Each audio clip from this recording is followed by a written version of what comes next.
But what I would ask you to follow up with that is, has that actually changed who you are?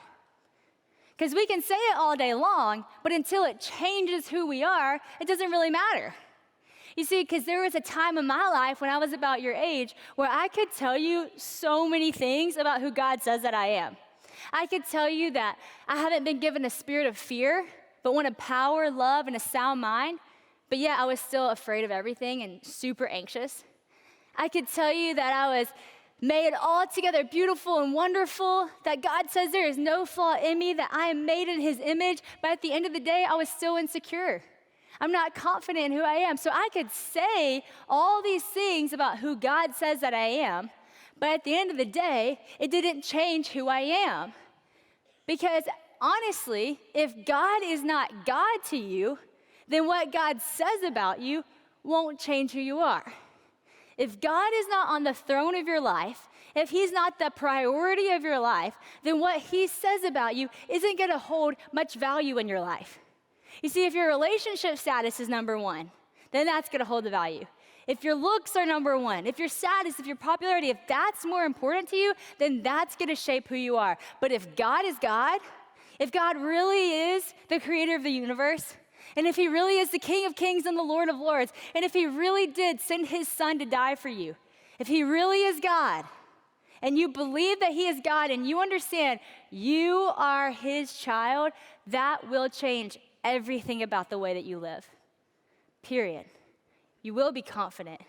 You will have peace. You will have joy. You will feel loved. You will feel all these things because it will become true.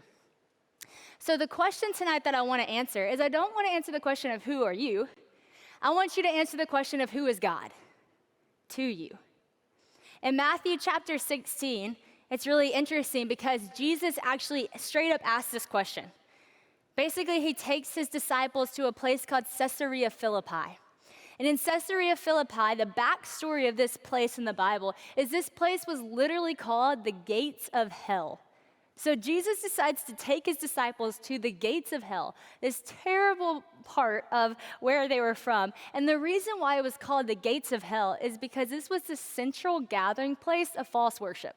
Well, what does that even mean? What does it mean to be the central gathering place of false worship? Well, basically in this place, there was so many gods that these people bowed down to. If you would go to Caesarea Philippi, you would see this temple and that temple and this temple and this temple, and they were all to serve other gods. So you would see the god of Pan, which is a very lustful god. You would see a fertility god for people who wanted to get pregnant. You would literally see, no joke, dancing goats that people would go and bow to and worship. You would see Caesar would have a palace that you could worship Caesar in. All these other gods. And Jesus took his disciples straight to this place, comparing himself to all of these other gods and asking his disciples, who do you say that I am?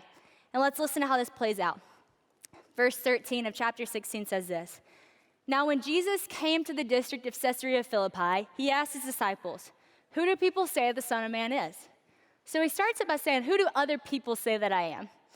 And they said, well, some say John the Baptist, others say Elijah, others say Jeremiah or one of the prophets. But then he said to them, but who do you say that I am? You see, tonight, I'm not asking you what other people say about God. I'm not asking you what your best friend thinks about God. I'm not asking you what the country of Norway thinks about God.